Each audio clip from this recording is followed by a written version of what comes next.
todos, sejam muito bem-vindos ao Liberum Intelligence, um videocast da Liberum Ratings. Aqui falamos sobre tendência de mercado e tudo que envolve o universo de classificação de risco e os fundos de direitos creditórios. No episódio de hoje, a gente vai conversar um pouco sobre o rating de qualidade de gestão. E o nosso convidado é o José Alexandre Freitas, diretor-presidente da Oliveira Trust, e também está com a gente o Décio Batista dos Santos, sócio fundador da Liberum Ratings. Eu sou Juliana Schincariol, sou jornalista especializada em mercado de capitais e sócia da Ânima Comunicação e Governança e vou conduzir essa conversa. Sejam muito bem-vindos, Freitas e Décio, obrigada pela participação de vocês. E aí, eu acho que para começar, a gente podia começar com o Décio explicando um pouco sobre como que funciona esse rating de qualidade de gestão, né? Para que ela serve no dia a dia e como pode ser uma referência para quem investe? Muito obrigado pela pergunta, Juliana.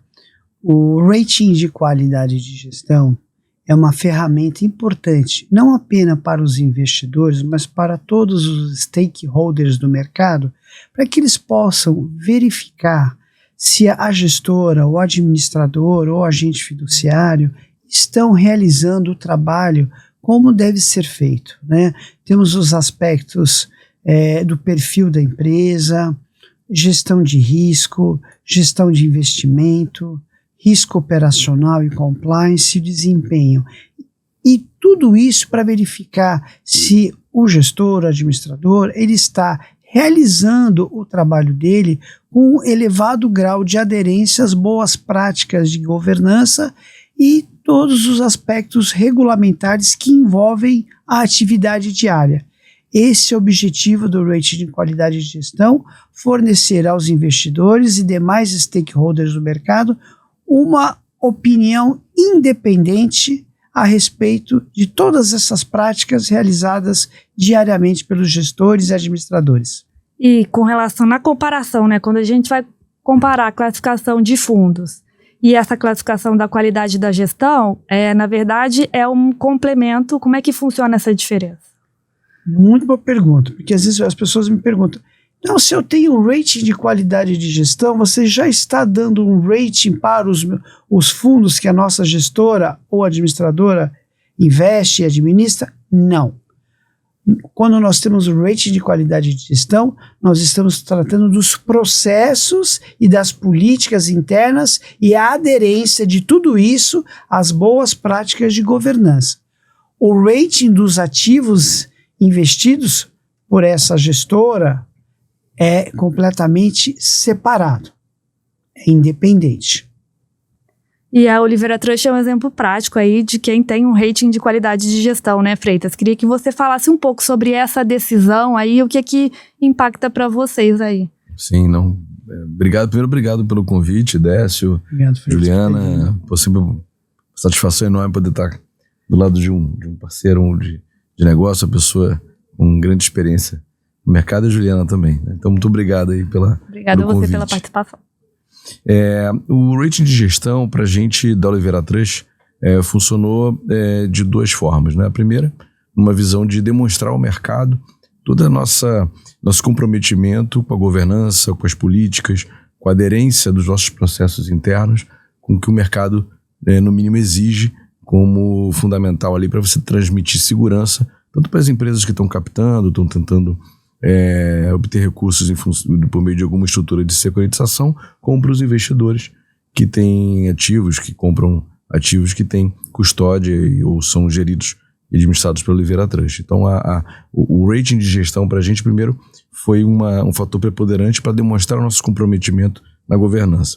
E o segundo, a gente está num mercado extremamente concorrencial ali, com a concorrência intensa, sempre novos entrantes, Sim. O mercado sempre se modernizando. Você ter um ente independente, como a Liberum, que tem um retrospecto de mercado, um histórico de mercado importante, validando e analisando nossos processos, torna um diferencial comercial nesse comparativo com os concorrentes. Então, o primeiro, obviamente, é um olhar interno, e o segundo, um olhar ali de nos colocar num patamar diferenciado com relação aos concorrentes.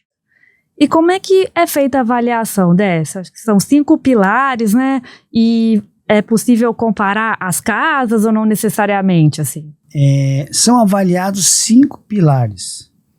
Né? Dentro desses 5 pilares, nós vamos primeiro realizar um pedido de informações para fazer uma due diligence documental, onde são solicitadas metodologias, políticas de investimento, políticas de compliance, né? Prevenção à fraude, prevenção à lavagem de dinheiro, riscos operacionais e justamente entender os aspectos financeiros também do gestor ou do administrador. Nesses 5 pilares, nós sempre buscamos as informações de uma forma bastante profunda e depois dessa primeira etapa de análise de documentos, nós vamos partir para as entrevistas com os executivos, gestores e as pessoas da empresa que operam os pontos sensíveis. Porque o nosso objetivo é verificar se no dia a dia das operações as políticas e os manuais estão sendo seguidos com uma forma aderente. E também verificar a independência da área de compliance, como ela tem realizado os seus apontamentos, prevenção à lavagem de dinheiro, né, e todas essas questões que cada dia ficam mais sensíveis. Além do que, nós vamos também analisar as capacidades da empresa de responder a ataques cibernéticos, a capacidade de lidar com novos produtos como os tokens, que exige, tanto dos gestores, administradores, uma forte capacidade de processamento. Como é que estão os planos do gestor justamente na área de tecnologia? Isso é muito importante, porque o Freitas sabe que os ativos de crédito cada vez mais são tecnológicos, digitais. E se você não tem uma boa estrutura e não tem condições de investir em tecnologia, você não vai conseguir prestar um bom serviço e vai aumentar o risco dos ativos e o risco da gestão. Então, tudo isso é analisado. E, através das entrevistas, a gente consegue verificar e auferir se aquilo que está descrito nos manuais e políticas, ele está realmente aderente no dia a dia. Uhum. É um trabalho bem complexo, mas que nós já temos uma larga experiência em realizar esse tipo de trabalho. E como é que é na prática para vocês, Freitas? Assim, pode falar mais ou menos há quanto tempo vocês já têm esse rating, né? E se é possível até aperfeiçoar controles e a própria gestão, assim, se isso aconteceu ao longo do tempo, como é que vocês vêm observando essa evolução aí, que de alguma forma o rating permeia também? Sem dúvida. Acho que assim, o principal benefício, do ponto de vista interno, é você ter, de forma pontual, a identificação daqueles procedimentos que você precisa evoluir e melhorar. E eu menciono muito que esse rating nosso, essa avaliação da nossa gestão, ela é uma avaliação dinâmica. Então você consegue ter, com a introdução de novos produtos, de novos processos, um olhar externo de um ente independente que vai falar, peraí, isso que você fazia aqui por um ativo tradicional, por exemplo, na gestão de um fundo de renda fixa, não funciona tão bem quando você tem um olhar aqui para um fundo de ações ou para um fundo de ativos estruturados, ou nesse caso agora mais recente, né, se você olhar os produtos mais modernos, você está falando de um token. Então, hoje mesmo a gente estava conversando, né, sobre um fundo de token. Então, quando você olha para um fundo que investe em tokens, os processos, os procedimentos internos são completamente diferentes, para que você tenha uma governança mais apropriada. E o rating nos ajuda justamente com essa identificação de pontos mais frágeis ou que precisam, de fato, serem melhorados e adaptados para essas estruturas mais complexas e inovadoras. Então, é um processo de valorização frequente e dinâmica ao longo do nosso relacionamento com a agência. Então, acho que é por aí. Acho que o maior benefício para a gente ao longo desse tempo foi justamente as trocas com a agência, justamente para obter essa melhora de processos internos. Certo.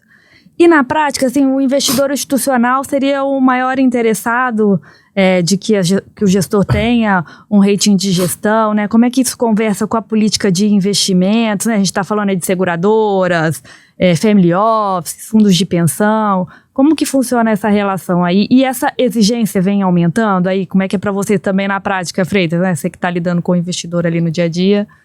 O rating de qualidade de gestão, ele serve para todos os investidores, o institucional, que pode ser privado ou público, um investidor qualificado, ou até mesmo um investidor pessoa física. Ainda mais agora, com a resolução 175 da CVM, onde as pessoas físicas vão poder investir diretamente em FDICs. Então, ela dá para os investidores e os demais stakeholders uma visão independente a respeito do gestor ou do administrador, que a gente consegue auferir o grau de aderência desse gestor e administrador às boas práticas de governança dentro daqueles 5 pilares de perfil, perfil corporativo, gestão de risco, gestão de compliance, a parte também de rentabilidade e aderência a tudo isso, você consegue dar uma visão independente. Hoje no mercado nós temos 1.051 assets até o mês de agosto de 2025. Então, as casas que têm o rating de qualidade de gestão, elas já estão muito na frente, porque elas estão se qualificando com uma opinião independente sobre o seu trabalho diário. Então, isso para o investidor profissional e os fundos de pensão e os RPPS é muito importante, porque quando ele decide aportar os seus recursos num gestor ou no administrador, ele vai saber qual é o grau de aderência às boas práticas de governança que esse administrador ou gestor possui. Então, dá uma tranquilidade. Uhum. E você levantou um ponto, me perdoe aqui só para tentar aproveitar aqui a resposta do Décio. Você mencionou um 175. Sim. Então, para uma casa como Oliveira Trust, que tem os dois serviços, né, da administração e da gestão, como também tem da custódia, mas falando na parte ali de administração e gestão, com o 175 a gestão ficou muito mais importante, assumindo um papel muito mais relevante dentro da estrutura. Uhum. Ela já tinha isso na prática, mas não tinha isso de direito. Uhum. Agora ela tem de direito e na prática. O ranking de gestão, essa avaliação do rating de gestão, perdão, ela coloca acho que selo não é uma palavra apropriada, mas essa identificação de que você tem de fato uma preocupação em estar aderente com a nova legislação que foi 175. Sim. E quando você tem um público investidor, como o Décio pontuou, a questão das pessoas físicas podendo comprar FDIC, fundo extremamente complexo, com uma variedade enorme, inclusive eu sou a favor dessa classificação dos FDICs por ativos investidos para simplificar o processo para o investidor, como aconteceu com os fundos imobiliários.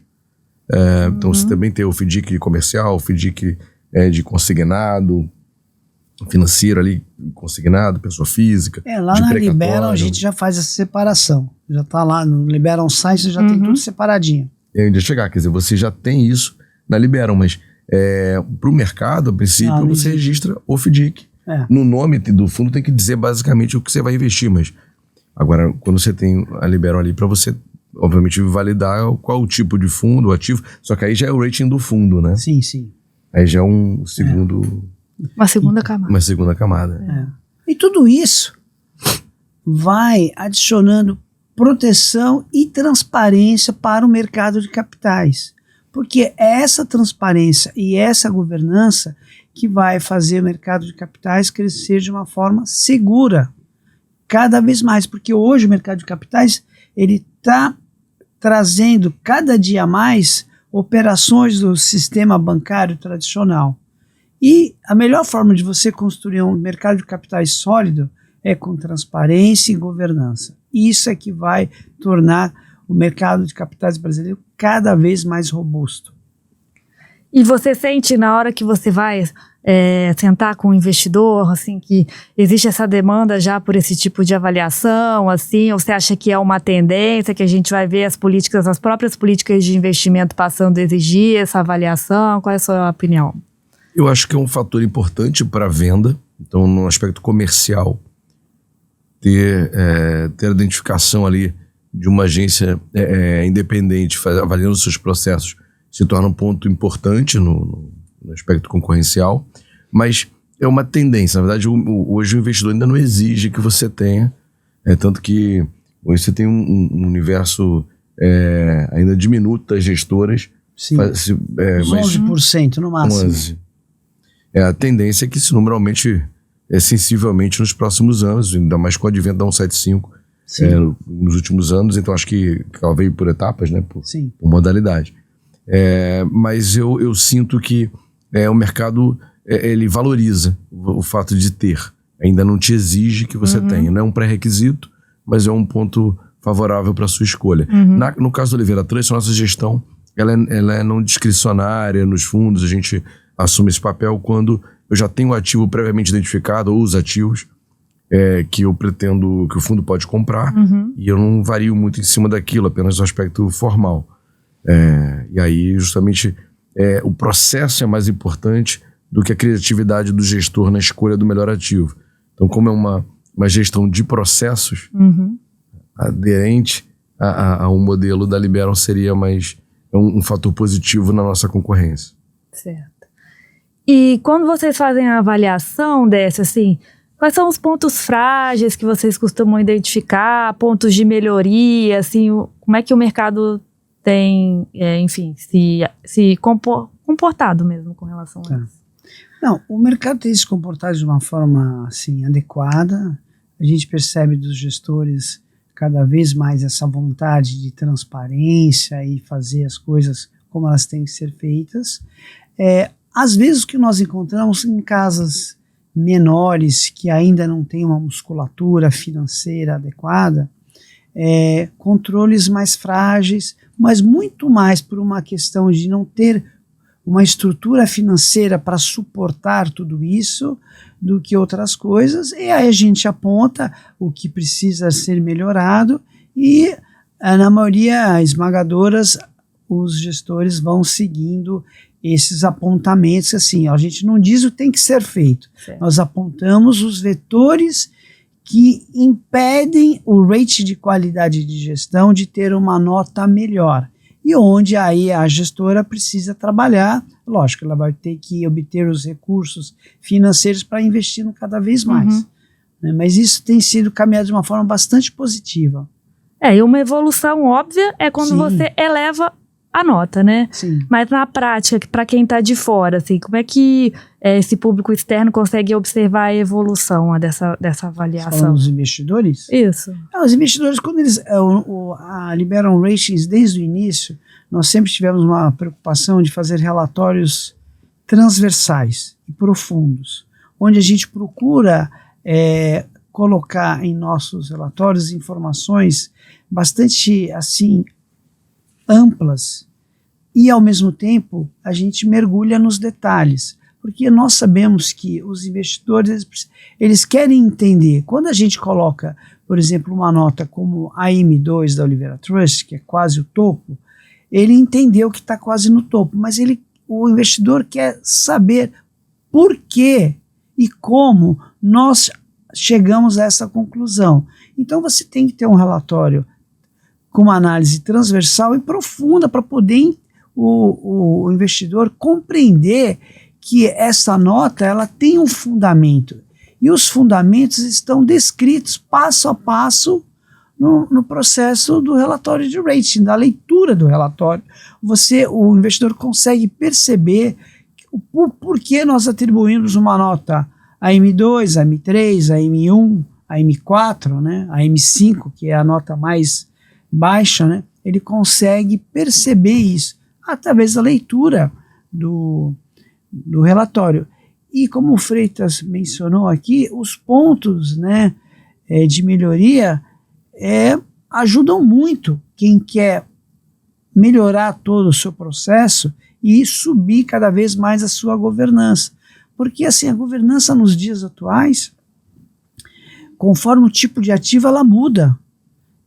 Ela, quer dizer, muda no sentido que ela fica ainda mais elevada. E você precisa de mais gente qualificada, mais investimento em tecnologia, são outros procedimentos. E quando a gente fala agora de segurança da informação numa gestora, no administrador, ela tem um nível assim que é igual de um banco. Lembrando também que nós tivemos a LGPD, que já aumentou esse grau de exigência, então cada dia que passa está maior. Então, isso assim, é um trabalho ganha-ganha. Quando nós apontamos situações que precisam ser aperfeiçoadas, é bom para o gestor e para o administrador, e é bom também para o investidor, porque ele depois vai cobrar essas questões das empresas, né, para que elas possam melhorar, e todo mundo ganha. E no extremo de rebaixamento de nota, assim, como é que funciona essa avaliação de vocês e como é que, né, o gestor deve proceder diante de um rebaixamento de uma nota? Ótima pergunta. Difícil, mas boa. No rebaixamento de um rating de qualidade de gestão, o monitoramento do rating de qualidade de gestão ele é anual. Então, anualmente, nós encaminhamos um pedido de informações, né, dos documentos e vamos avaliar. Para ocorrer um rebaixamento do rating de qualidade de gestão, o que vamos encontrar?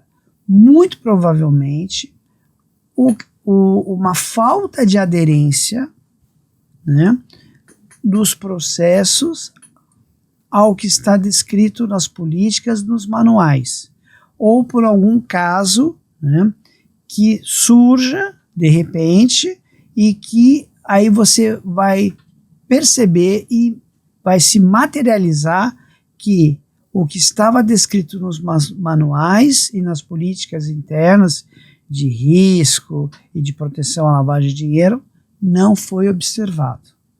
É um momento, diria para você, extremo, né? Eu ainda não vivi um momento desses. Espero nunca viver, mas se tiver que fazer alguma coisa, nós vamos fazer.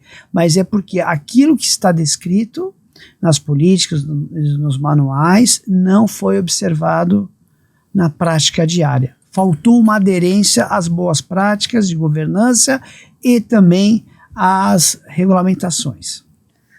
E recentemente, mais uma pergunta difícil, né? Opa. Recentemente a gente viu aí a Operação Carbono Oculto, né?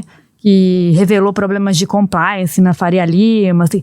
De alguma forma, esse rating, ele pode prevenir esse tipo de problema?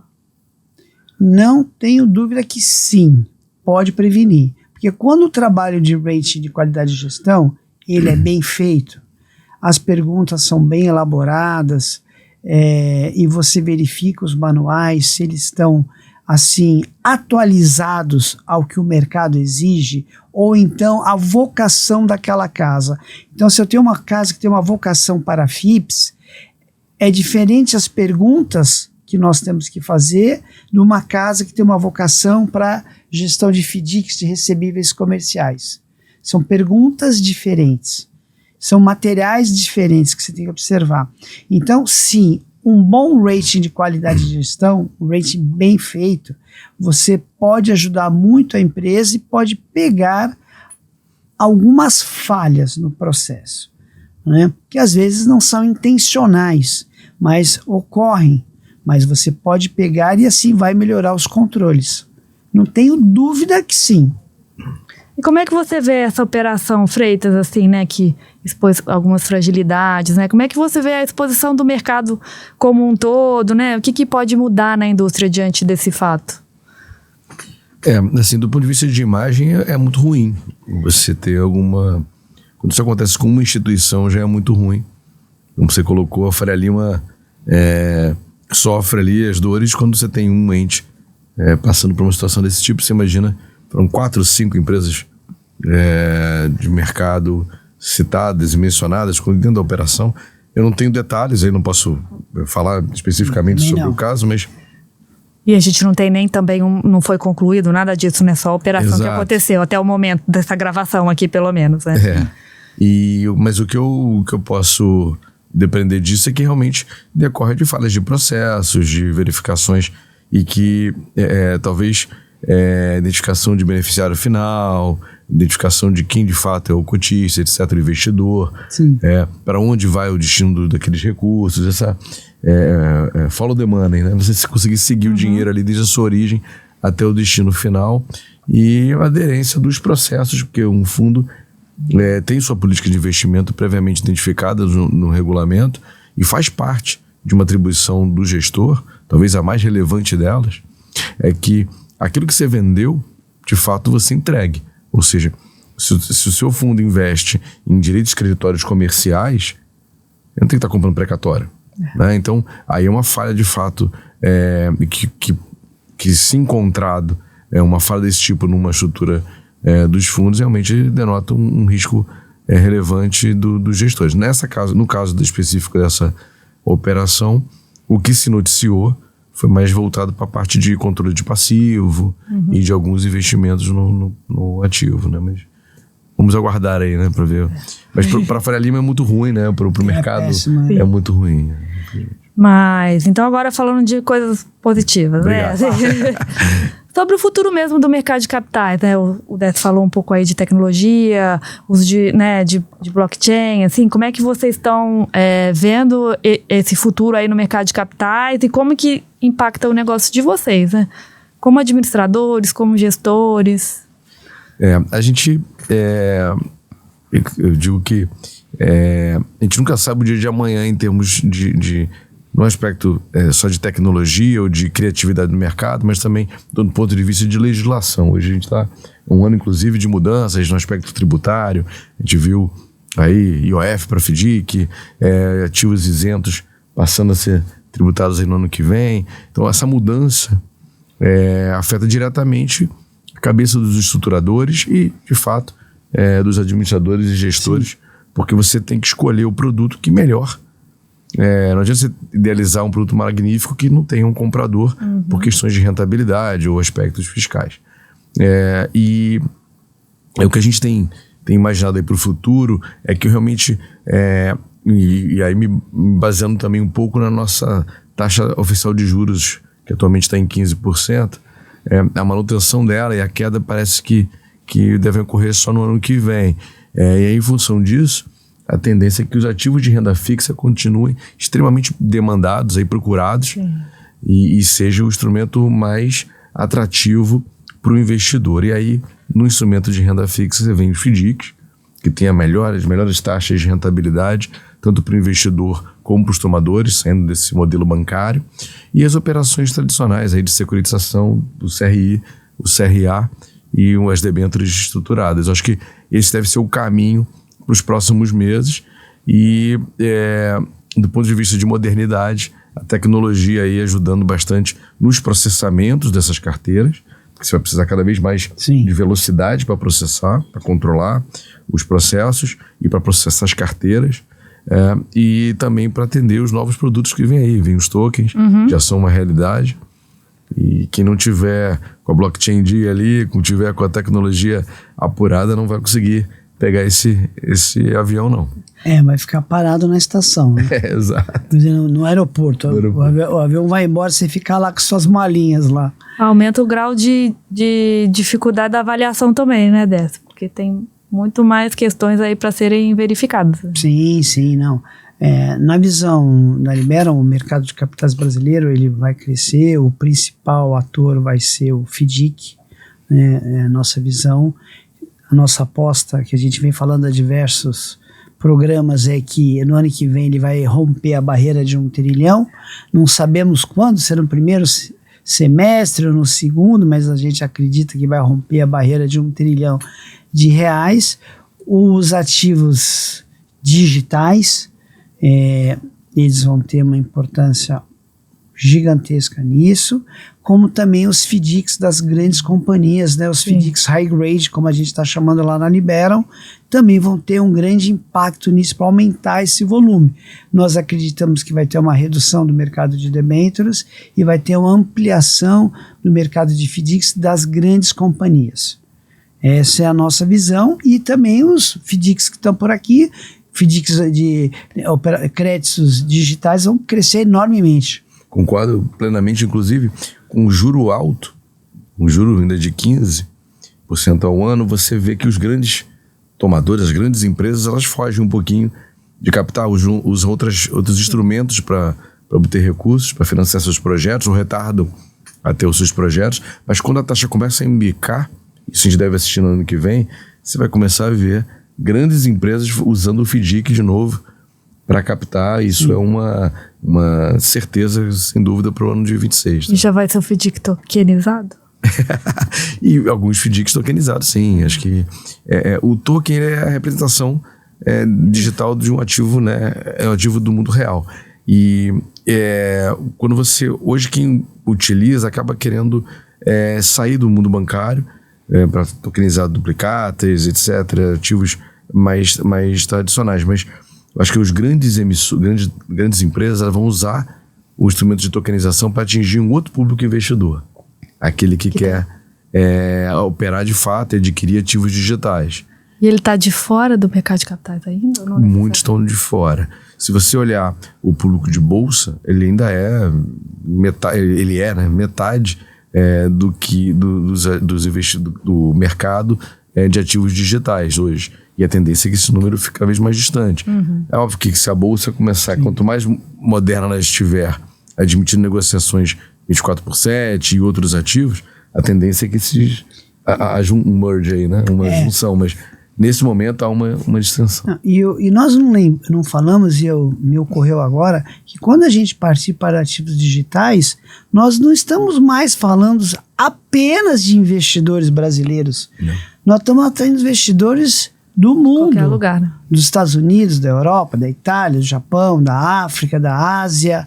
Então, assim, quando os FDICs começarem a ter ativos tokenizados de uma forma mais expressiva, a gente vai poder espalhar isso. Quando a gente pegar uma cota de um FDIC e tokenizar essa cota, ainda mais. Não tem mais fronteira. Acabou as fronteiras.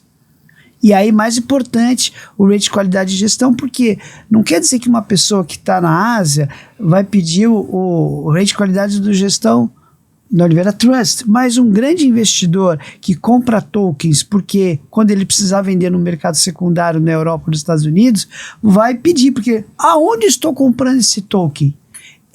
Eu tenho uma infraestrutura capaz de me atender, eu posso jogar aqui $500 milhões para comprar token, ele vai suportar isso?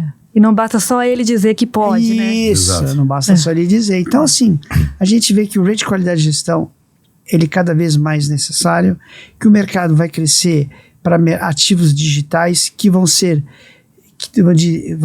assim, expandir as nossas fronteiras. Então a gente pode fazer muita coisa, mas tudo isso com responsabilidade, transparência e boas práticas de governança, porque isso é a verdadeira sustentabilidade do mercado de capitais. E um amadurecimento também do mercado, né? Sim. E acho que um assunto também que vale falar aqui é a questão da Resolução 175, né? Que é o novo marco regulatório de fundos novo, não tão novo, mas ainda o mercado ainda está assimilando, né? Digerindo. Como é que você vê aí a relação desse novo marco com o amadurecimento do mercado também, Freitas? E falando um pouco também até do FDIC de varejo, né? Sim. Sim. A 175, eu até sempre que eu tive a oportunidade de falar até hoje sobre ela, eu cito que foi uma resolução que mudou muito da parte de controle, de processos e responsabilidades dos participantes dentro de uma estrutura de fundo de investimento. No entanto, como ela teve esse processo de apresentação ao mercado, de debates, de apresentações e até de entrada em vigor paulatino em função da modalidade dos fundos, você teve uma absorção melhor pelo mercado. Vamos falar especificamente do FDIC aqui, que o Décio é especialista também. Quando você teve a 356, os FDICs nasceram, era uma legislação fria, o mercado foi testando, foi implementando, o mercado foi crescendo gradativamente. Quando ele começou, pegou aquela reta ali e botou 300 km por hora, começaram a ter os problemas, porque os problemas, as aberturas que a 356 permitia, o mercado acabou utilizando algumas instituições equivocadamente, veio a CVM, soltou a 531, apertou o mercado todo. Quando teve o advento da 531, o mercado freia. Se você olhar o histórico, Sim. são 6 meses praticamente sem um FDIC novo. Congelou. Só a emissão de tranches de FDIC que já existia. Por quê? Peraí, deixa eu ver o que isso me afeta e os impactos. Aí agora, tiveram outras alterações, obviamente, da instrução, mas nada tão relevante quanto veio, que foi a 531. Mas com a 175, sim, uma mudança brutal. Mas por esse movimento gradativo de apresentação e adaptação, até o implemento das registradoras, que é um ente novo, no meio do processo, foi bem absorvido. Esteve ali um pequeno suor na interop entre elas, né? Vou me abster de falar interoperabilidade. Nossa, palavrinha a interop, que foi um sofrimento inicial, mas que o mercado se adaptou e hoje vem funcionando muito bem. E para vocês, Oliveira Trust, como é que foi essa adaptação aí? A gente sempre teve um olhar cuidadoso com o trabalho dos gestores. Então, nos fundos em que a Oliveira Trust é administradora e tem um gestor externo, a gente já buscava ali acompanhar os processos do gestor, fazendo quase um backup das atividades, para justamente, se falhar, você ter alguém ali que dê o suporte para cuidar do investidor. E com o 75, como essa identificação de responsabilidade ficou mais clara, ficou mais fácil chegar e falar assim, esse aqui é o meu quinhão de responsabilidade. No quinhão de responsabilidade do gestor, o meu papel está claro, é só de backupear a sua atividade. Não me cobre isso aqui. Isso no meu relacionamento com o gestor. Então esse foi um trabalho mais de conversa ali com uns 70, 80 gestores que a gente tem relacionamento direto, tinha naquele momento, e que foi a fase de adaptação. Hoje, o gestor já vem sabendo o que precisa. Só que e em algumas operações a Oliveira Trust é gestora, de fato, né? Então eu já tenho essa segregação interna das áreas de responsabilidade e na área de gestão já assume o papel das obrigações que a 175 exige para o gestor. E aí, de novo, a importância de você ter uma avaliação externa dos processos de gestor. Quando eu, como administrador, sou contratado por uma gestora, ela ter um rating de processos, uma avaliação externa me favorece. Certamente eu vou ter um ânimo muito maior, uma segurança muito maior em fechar um contrato com aquela gestora, sabendo que ela teve essa preocupação de validação de processos. E para vocês, Décio, com a mudança da 175, como é que ficou a avaliação dos gestores? Assim, mudou muita coisa? Ficou mais fácil, mais difícil? Não, ficou um pouco mais complexa, porque antes assim, tinha muita responsabilidade nas costas do administrador. E a CVM, de uma forma sábia, deu para cada um a sua responsabilidade devida. E aí o Freitas acabou de relatar que teve um momento inicial de ajuste, sim, que é natural. E a gente agora tem ainda mais ferramentas para verificar o grau de aderência, porque agora tem aspectos na regulamentação que não eram responsabilidade do gestor e agora são efetivamente, mas que nós já observávamos, só que agora ele tem esta obrigação. Então, vamos dizer assim, dá mais responsabilidade para o nosso trabalho, porque a gente tem que verificar esse grau de aderência de uma forma bem objetiva.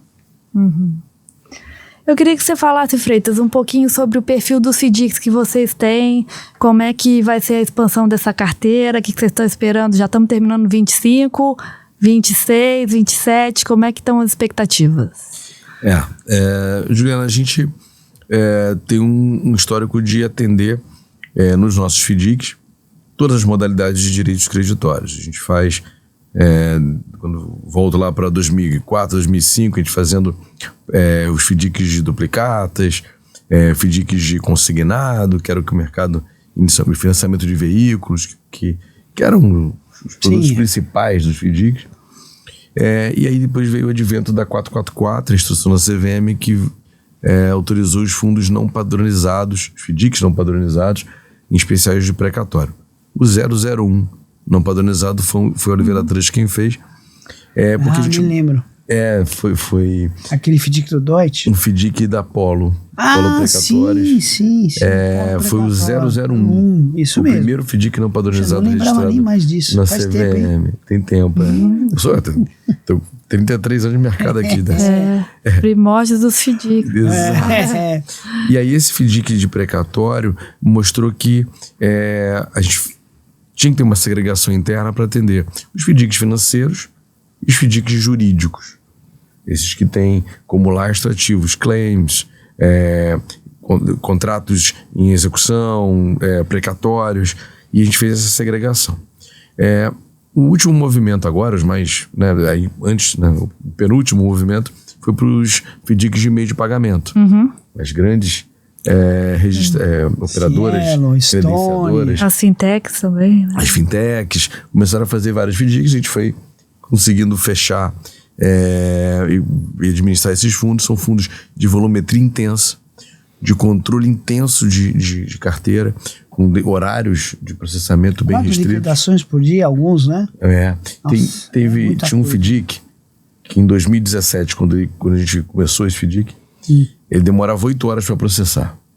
Meu Deus. Então eu recebi o arquivo da cedente 4 da manhã, 5. 1 da tarde eu sabia se estava tudo certo para poder pagar. Se desse errado, tinha que ser no dia seguinte. Ao longo de 1 ano e meio, 2... Quantos milhões e milhões só de linhas? 2 vezes que não conseguiu processar no dia, mas aconteceu. A gente desenvolveu um sistema próprio, que é o Octoplus, que é um sistema de processamento de recebíveis que só a Oliveira Trust usa. Deixa eu fazer minha propaganda aqui também, né? Certo. E que tem uma capacidade de volumetria muito maior e de uso de inteligência artificial, inclusive. Esse arquivo, quando o Octoplus começou a rodar em 2022, a gente começou a rodar ele em 40 minutos. Então, o que rodava em 8 horas, processava em 40 minutos. Salto, hein? A credenciadora que cedia falou, que maravilha, não preciso te mandar às 5 da manhã as informações. Que para ela também devia ser uma loucura. Era tudo por robô, mas era sempre um risco a mais. E isso acabou acontecendo 8 da manhã, então liquidava 9h30, 10 da manhã já estava pagando. Se desse errado, podia fazer de novo. E aí começaram a fazer mais janelas.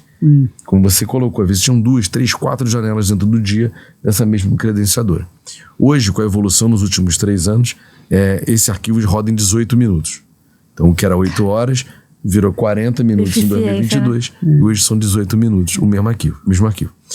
E agora, por último, nessa esteira aí de evolução dos FDICs, a gente começou a oferecer de novo serviço de administração e custódia nos FDICs multi-multi, que são os multicedente, multi-sacado. Houve um boom desse modelo de fundos e a gente não pode ficar de fora disso. A gente criou uma adaptação dentro dessa nossa plataforma do Octoplus para absorver esses fundos multi-multi. Essa esteira já está rodando. Parabéns. Já temos vários fundos novos rodando já com esse formato e é o que a gente espera surpreender aí, crescer bastante no ano que vem, nos FDICs também, multi-cedente e multi-sacado.